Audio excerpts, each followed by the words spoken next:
नमस्ते। 2025 की जंग कहाँ होगी? ये सवाल आज पूरी दुनिया के दिलों में डर बनकर धड़क रहा है। जब हथियारों पर अरबों डॉलर बहाए जा रहे हों, जब महासागर से लेकर अंतरिक्ष तक जंग की तैयारियां चल रही हो, तो सवाल उठना ही चाहिए, असली जंग कहाँ फूटेगी? दोस्तों, आज हम सिर्फ एक न्यूज एनालिसिस नहीं कर रहे, बल्कि उस परिदृश्य की परत दर परत पड़ताल करेंगे जहां दुनिया खड़ी है। याद रखिए, हर जंग अचानक नहीं होती, उसके 20 सालों पहले बो दिए जाते हैं।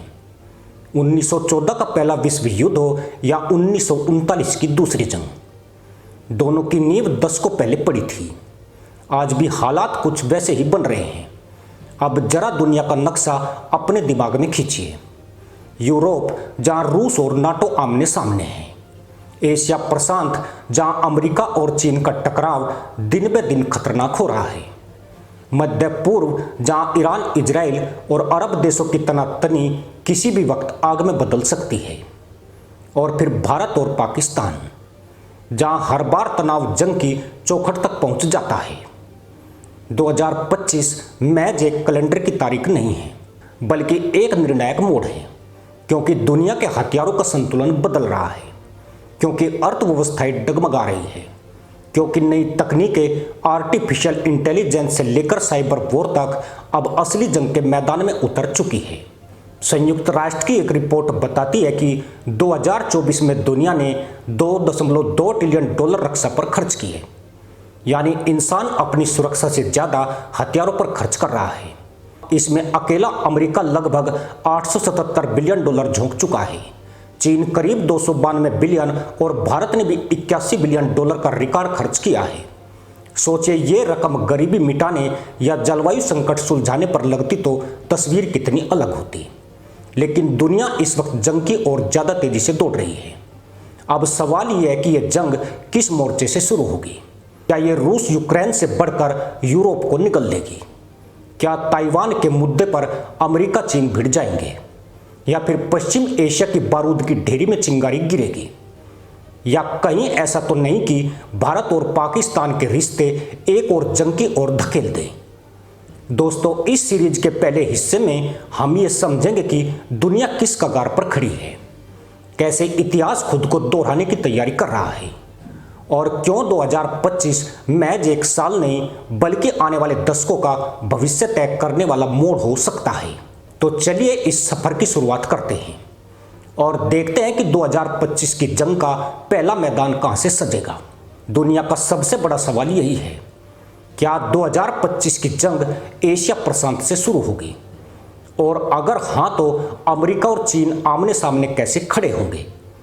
दोस्तों, ये याद रखिए कि जब भी दुनिया की महाशक्तियां भिड़ती है तो जंग सिर्फ सीमाओं तक नहीं रहती, वह अर्थव्यवस्था, राजनीति, तकनीक और यहाँ तक कि इंसान के रोजमर्रा के जीवन को भी बदल देती है। आज चीन और अमेरिका का टकराव ठीक उसी बिंदु पर पहुंच चुका है। जरा आंकड़ों पर नजर डालिए। अमेरिका का रक्षा बजट 2024 में $877 बिलियन रहा। चीन का रक्षा बजट $292 बिलियन के पार पहुंच चुका है। ताइवान के लिए अमेरिका ने $10 बिलियन की नई सैन्य मदद का ऐलान किया है। और चीन ने दक्षिण चीन सागर में 320 से ज़्यादा आर्टिफिशियल आइलैंड बेस तैयार कर लिए हैं, जिनसे वह पूरे इलाके पर नजर रख सकता है। यह महज संख्या नहीं है, बल्कि इस बात का सबूत है कि दोनों देश टकराव की दिशा में दौड़ रहे हैं। अब बात करते हैं ताइवान की। ताइवान वो छोटा सा द्वीप है जो असल में तीसरे विश्व युद्ध की चिंगारी बन सकता है। चीन कहता है कि ताइवान उसका हिस्सा है, वहीं अमेरिका साफ कह चुका है कि अगर चीन ने हमला किया तो वाशिंगटन ताइपे का साथ देगा। 2024 में ही चीन ने ताइवान के चारों ओर 150 से ज़्यादा लड़ाकू विमानों और 50 युद्धपोतों की घेराबंदी की। यह सीधा सीधा जंग का रिहर्सल था। और याद रखिए, अमेरिका सिर्फ सैन्य ताकत से ही नहीं बल्कि कूटनीतिक गठबंधनों से भी चीन को घेर रहा है। क्वाड, अमेरिका, भारत, जापान और ऑस्ट्रेलिया। ओकस, अमेरिका, ब्रिटेन और ऑस्ट्रेलिया। नाटो की एशिया में एंट्री की कोशिश। इन सब का मकसद एक ही है, चीन को रोकना। लेकिन चीन भी चुप नहीं बैठा। वह रूस से गहराते रिश्तों, बेल्ट एंड रोड इनिशिएटिव और अफ्रीका लैटिन अमेरिका तक फैलते प्रभाव से अमेरिका को जवाब दे रहा है। अब सोचिए, जब दो हाथियों की टक्कर होगी तो घास ही कुचलेगी, यानी पूरा एशिया प्रशांत जंग के मलबे में बदल सकता है। जापान, दक्षिण कोरिया, फिलीपींस और यहाँ तक कि भारत भी इस जंग में खिंच सकता है। इतिहास गवाह है कि आर्थिक टकराव अक्सर सैन्य टकराव में बदलते हैं। अमेरिका चीन की ट्रेड वॉर ने पहले ही दोनों देशों की अर्थव्यवस्था को झकझोर दिया है।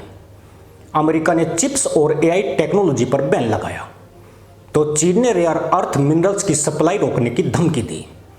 2024 में ही चीन ने अमेरिका को 2.3 lakh ton rare earth export रोकने की धमकी दी थी। अब बताइए, जब दुनिया की सबसे बड़ी टेक्नोलॉजी और अर्थव्यवस्था दांव पर हो तो क्या जंग टाली जा सकती है? और ये मत भूलिए, अब की बार जंग सिर्फ जमीन या समुद्र पर नहीं होगी।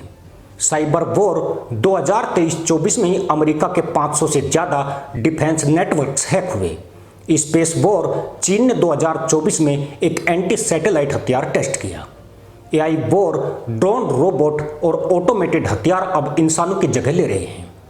दोस्तों, साफ है कि अगर 2025 की जंग कहीं से भी शुरू होती है तो उसकी सबसे बड़ी चिंगारी अमेरिका चीन टकराव होगा। और अगर ऐसा हुआ तो यह सिर्फ एशिया प्रशांत की जंग नहीं होगी, बल्कि पूरी दुनिया को अपनी गिरफ्त में ले लेगी। सोचिए, एक तरफ अमेरिकी एयरक्राफ्ट कैरियर्स, दूसरी तरफ चीनी मिसाइल्स, एक तरफ वाशिंगटन का गठबंधन, दूसरी तरफ बीजिंग की जिद, और बीच में ताइवान, जो छोटा होते हुए भी तीसरे विश्व युद्ध की चाबी है। अगर 2025 की जंग पर सबसे बड़ा दांव लगाना है तो एक और नाम सामने आता है, रूस और नाटो का सीधा टकराव। असल में 2022 से शुरू हुई यूक्रेन जंग अब तक थमी नहीं है, बल्कि और ज़्यादा खतरनाक हो चुकी है। जरा थोड़ा पीछे चलिए। 2022 में रूस ने सोचा था कि कुछ ही हफ्तों में यूक्रेन को झुका देगा, लेकिन 2025 तक आते आते हालात यह है कि यूक्रेन को नाटो देशों ने इतना आधुनिक हथियार दे दिया कि जंग खत्म होने का नाम ही नहीं ले रही। अब तक अमेरिका और यूरोप ने यूक्रेन को $180 बिलियन से ज़्यादा की सैन्य मदद दी है। जर्मनी ने यूक्रेन को लेपर्ड 2 टैंक दिए, ब्रिटेन ने स्ट्रॉन्ग शैडो मिसाइलें और अमेरिका ने हिमरास और पैट्रियट सिस्टम। वहीं रूस ने 2024 में किंजल हाइपरसोनिक मिसाइल का इस्तेमाल करके दुनिया को दिखा दिया कि वह अब भी तकनीकी तौर पर आगे है। इसका नतीजा जंग एक सीमित युद्ध से बढ़कर सीधा नाटो और रूस के बाजुओं की लड़ाई बन चुकी है। अब जरा भविष्य की ओर देखिए। अगर यही सिलसिला जारी रहा तो 2025 में 2 बड़े खतरे मंडरा रहे हैं। बाल्टिक देशों यानी एस्टोनिया, लातविया, लिथुआनिया पर रूस का दबाव। पोलैंड और रोमानिया में नाटो बेस पर सीधा हमला। पोलैंड पहले ही कह चुका है कि वह नाटो की पहली पंक्ति का देश है। 2024 में उसने अपनी रक्षा पर $35 बिलियन खर्च किए, जो उसके जीडीपी का 4% है। यह किसी भी यूरोपीय देश से ज़्यादा है। रूस इसे सीधी चुनौती मानता है। यूरोप अब डर और तैयारी दोनों में जी रहा है। फिनलैंड और स्वीडन 2023-24 में नाटो में शामिल हो चुके हैं। रूस ने अपनी उत्तरी सीमा पर 30,000 सैनिक और 500 टैंक तैनात कर दिए हैं। बेलारूस में रूस ने न्यूक्लियर हथियार तैनात कर दिए हैं। अब सोचे, जब दोनों तरफ परमाणु हथियार हों और जंग लगातार खिंच रही हो तो एक चिंगारी से पूरा यूरोप जल सकता है। रूस पहले ही 6,000 न्यूक्लियर वॉरहेड्स के साथ दुनिया का सबसे बड़ा परमाणु देश है, जबकि अमेरिका और नाटो मिलकर भी 5,500 वॉरहेड्स रखते हैं। लेकिन जंग सिर्फ हथियारों से नहीं बल्कि ऊर्जा से भी लड़ी जा रही है। रूस यूरोप को गैस की सप्लाई रोक चुका है। नतीजा, यूरोप में गैस की कीमतें 2024 में 300% तक बढ़ गई। जर्मनी जैसी औद्योगिक अर्थव्यवस्था को इसकी वजह से भारी नुकसान हुआ है। और यही वजह है कि रूस का टकराव सिर्फ नाटो से नहीं बल्कि पूरी यूरोप की जनता से हो रहा है। यूरोप थका हुआ है, परेशान है, लेकिन पीछे हटने को तैयार बिल्कुल नहीं। अब जरा कल्पना कीजिए, अगर रूस बाल्टिक में आगे बढ़ा और नाटो ने जवाब दिया तो यह सीधा आर्टिकल 5 यानी नाटो का सामूहिक सुरक्षा नियम लागू कर देगा। यानी एक देश पर हमला तो सभी 31 देश रूस के खिलाफ। यह कोई सीमित युद्ध नहीं रहेगा, बल्कि सीधा तीसरे विश्व युद्ध की शुरुआत होगी। जरा सोचे, एक तरफ मॉस्को की परमाणु धमकी, दूसरी तरफ वाशिंगटन का वादा कि नाटो पीछे नहीं हटेगा, और यूरोप के छोटे छोटे देश जो खुद को सुपर पावर की जंग के बीच फंसा देख रहे हैं। अगर कोई पूछे कि 2025 की जंग का हॉट स्पॉट कौन सा इलाका होगा तो जवाब है मध्य पूर्व। यहाँ जमीन पर जितनी रेत है उतना ही बारूद छिपा हुआ है। 2023-24 में दुनिया ने देखा कि कैसे गाजा और इजराइल के बीच जंग ने पूरे क्षेत्र को हिला दिया। ईरान, हिजबुल्ला, यमन के हूती सब इसमें कूद पड़े।